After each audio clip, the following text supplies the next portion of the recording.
Welcome to On the Prowl, Florida Panthers Mailbag Q&A, episode 13. I'm your host, Bill. Today we're going to go ahead. I had a number of questions submitted to me over the past several weeks, so I thought I'd like to go ahead and do a mailbag Q&A episode today. Before we dive into that, I want to let everybody know we will be going to our first game this year on November the 14th against the Devils, and maybe I could meet a few of you there, and we'll have some details posted on that out on Twitter, so stay tuned as you take a look on that. So let's go ahead and dive into this mailbag Q&A. First question: if the Panthers are playing well, what signs do you look for? Now, one of the first things you look for are fast breakouts out of their own zone. And that's really hockey 101, but that's something that Paul Maurice preaches. Is he doesn't want to have them spend a lot of time in their own zone. They want to have quick exits out of their own zone. So that's one of the things that you look for. Number two is they're aggressive on the forecheck. They just don't dump the pucks in. They go in and they follow up, and they're hitting people against the boards. They're aggressive. They're physical. That's absolutely important for them to be on their game. And another thing that you note, too, is when they're really dialed in, they have crisp passing. It's tape to tape, stick to stick. You can almost hear it at times. It's so crisp. And that's one of the signs that you look for as well. And one of the other ones is Bob is dialed in. When Sergei's dialed in, he's clicking, and the defense will play appropriately as well for him too. And it's a sign. These are all signs, I think, of when the Panthers are playing well. You'll see all of these things. Of course, I'm just breaking it down on this list. There's a lot more things here, but I just wanted to put several items up here for you guys to go ahead and note. Now let's go ahead and take a look at the next question here. Question: how is Sam Reinhart so good? Wow, the whole NHL wants to know that. It just seems, how does he do what he does?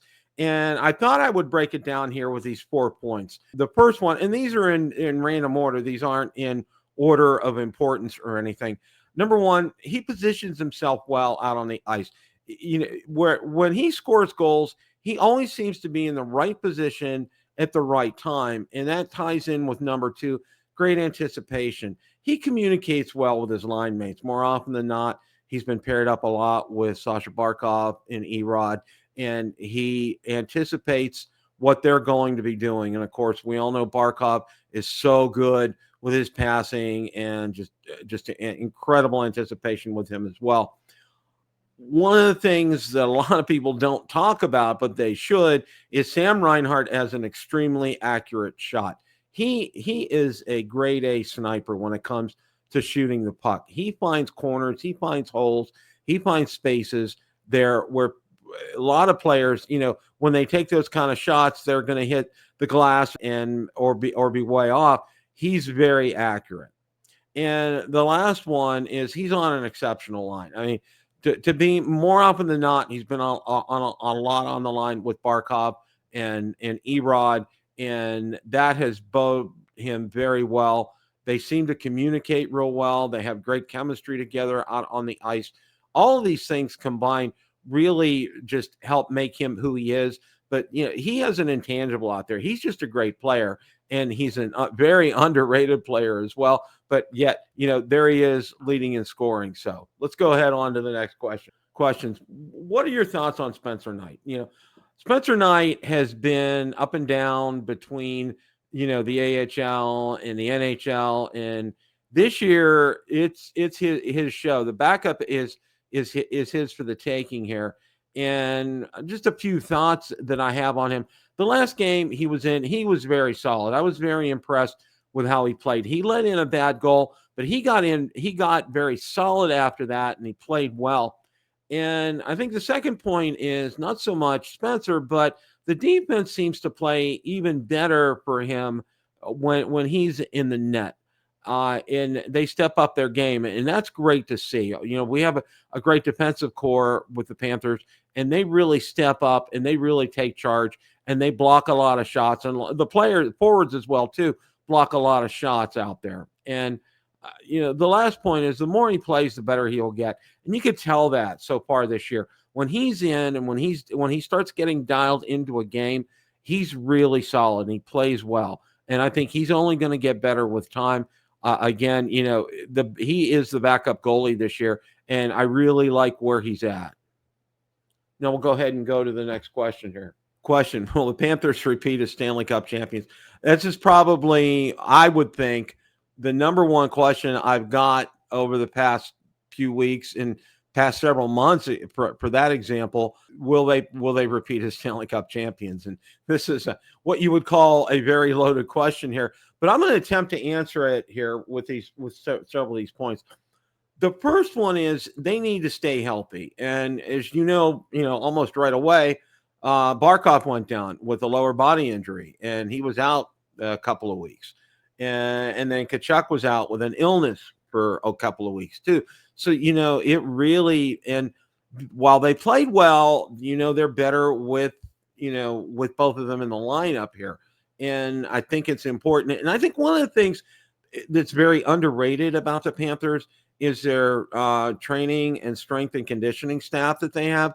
I think they have a really good staff on board there, because I've heard more than one player mention that, they really have them dialed in for, what, sleeping, eating, those kind of routines. Especially heard it, going on their trip over to Finland and coming back for the Global Series, that they really had them dialed in and would help them in terms of, with jet lag and things like that, but also during the regular season with strength and conditioning and doing the right things to keep healthy. And I think, injuries will happen, but I think one of the things is if you bounce back quicker if you do have proper strength and conditioning. And I think that's something that the Panthers excel at. The second point here is season is a marathon, not a sprint. And I'm sure I've heard Paul say this before, and other NHL coaches have said this before. And I know Paul has said he doesn't start looking at the standings until after New Year's. And he's right.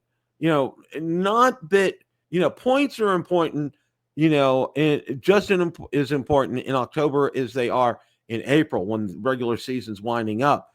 Don't get me wrong about that. But you're going to have ebbs and flows during the season. You're going to have streaks.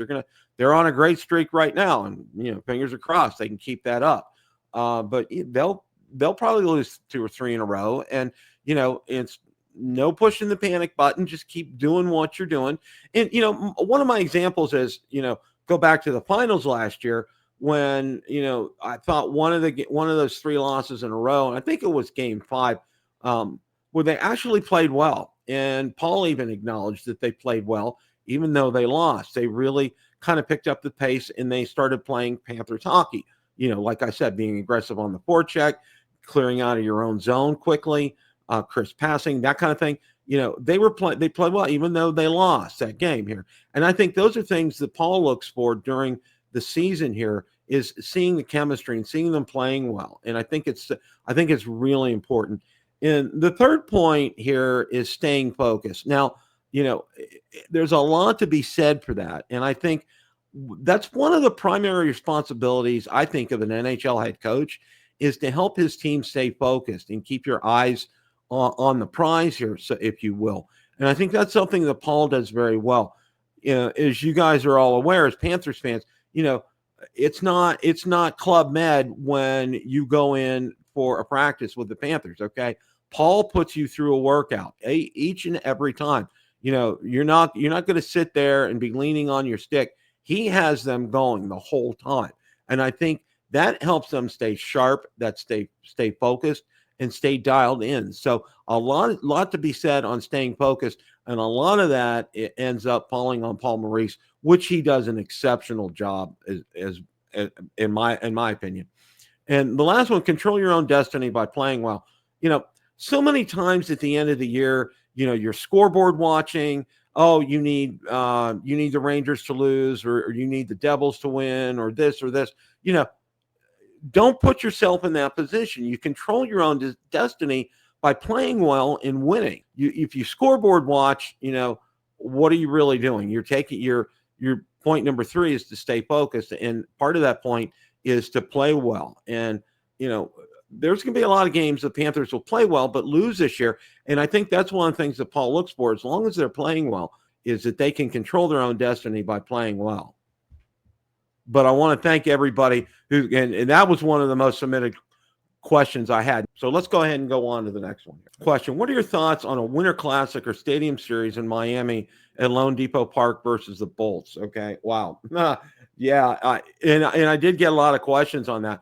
I'm very much in favor of this. I mean, Florida hockey is fantastic, and I have always said, and this personally for me, I think the number one rival for the Panthers are the Bolts. Okay.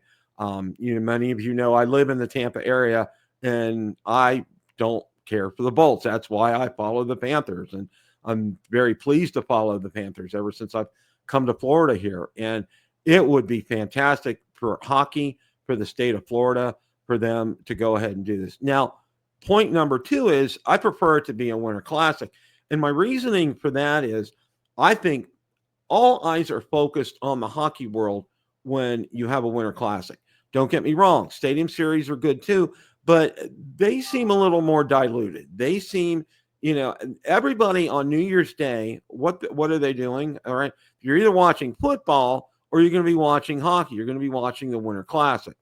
And there is no better showcase for the NHL, I think, personally, than the Winter Classic. Now, one of my other points is this.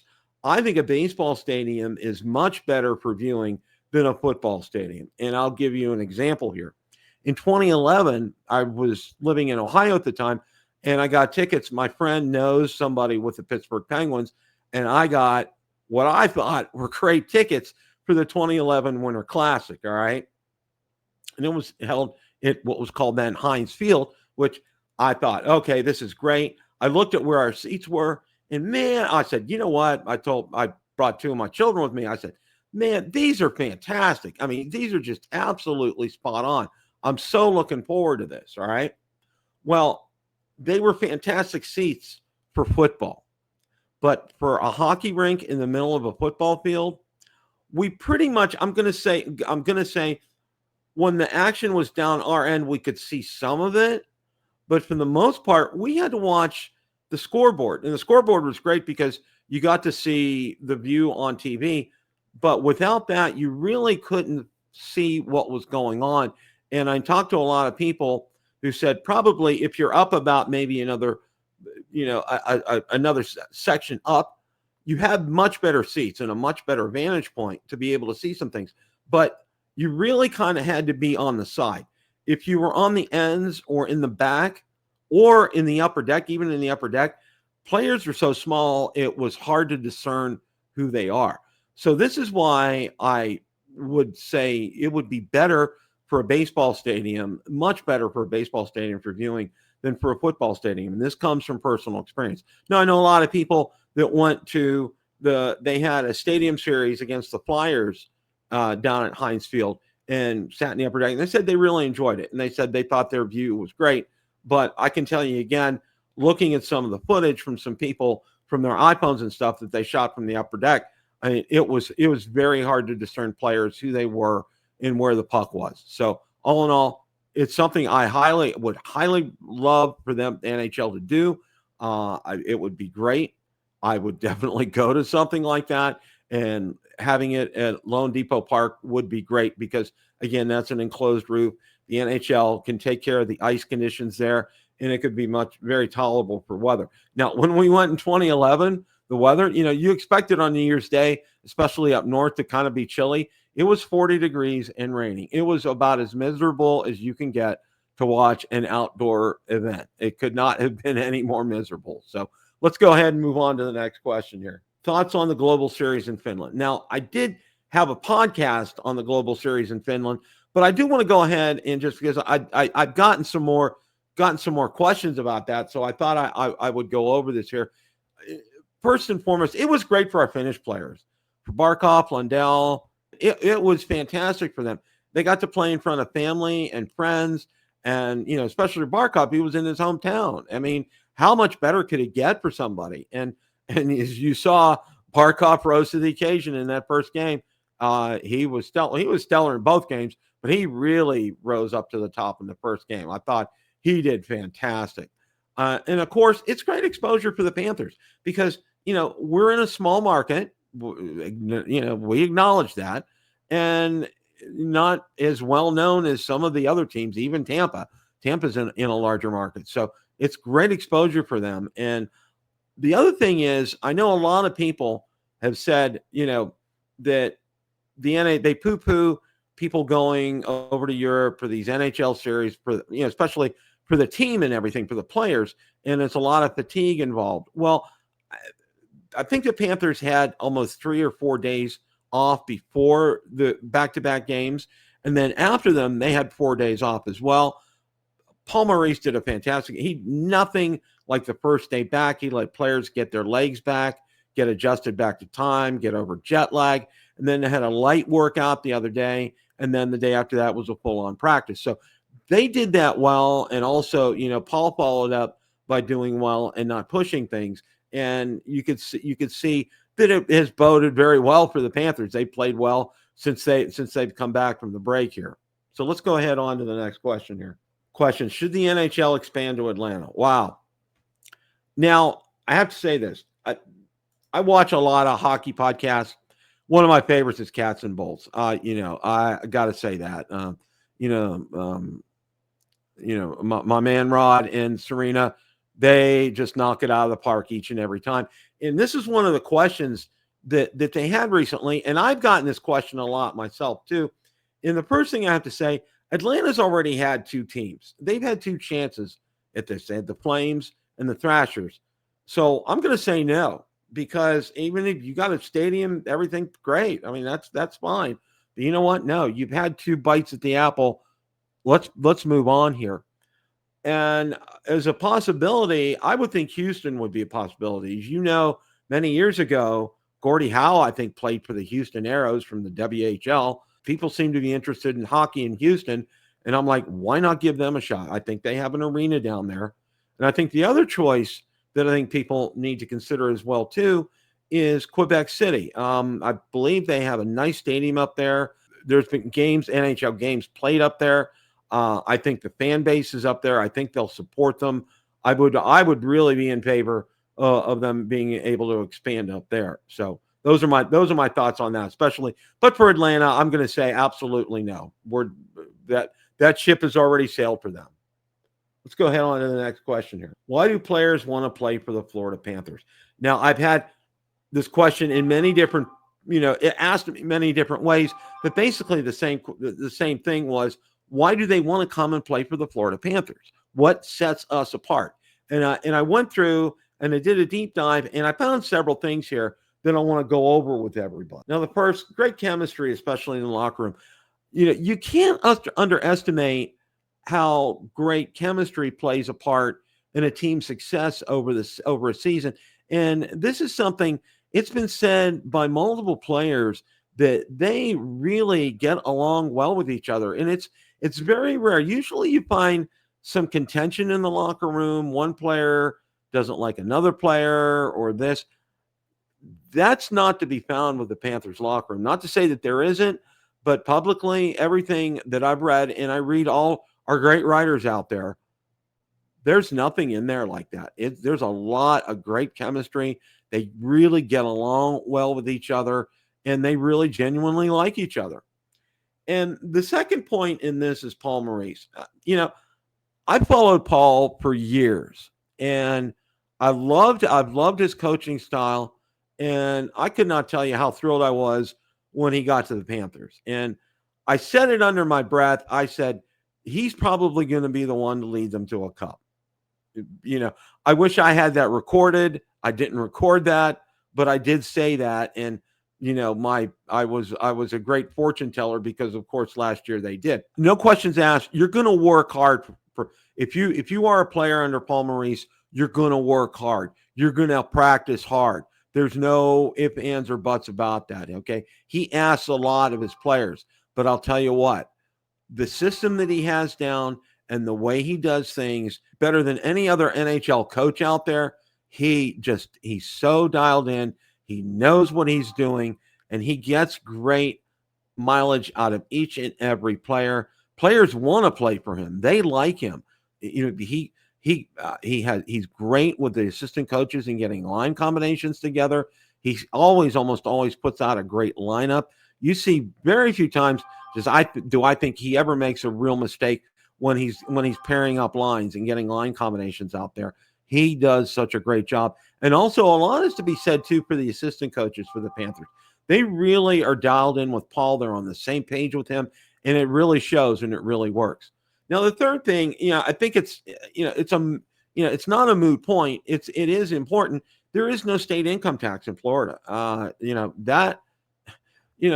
When you're making salaries like, normal working population makes, it matters. But especially, if you're making $3 or $4 or $5 million a year, it really matters. There's no state income tax. So that's more money in their pockets. So who wouldn't want to work down here? Plus, more often than not, we have great weather down here in the state of Florida too. So the other thing is, and I heard this from several of the great media people out there who follow the Panthers, make the point that smaller market means less pressure. Okay.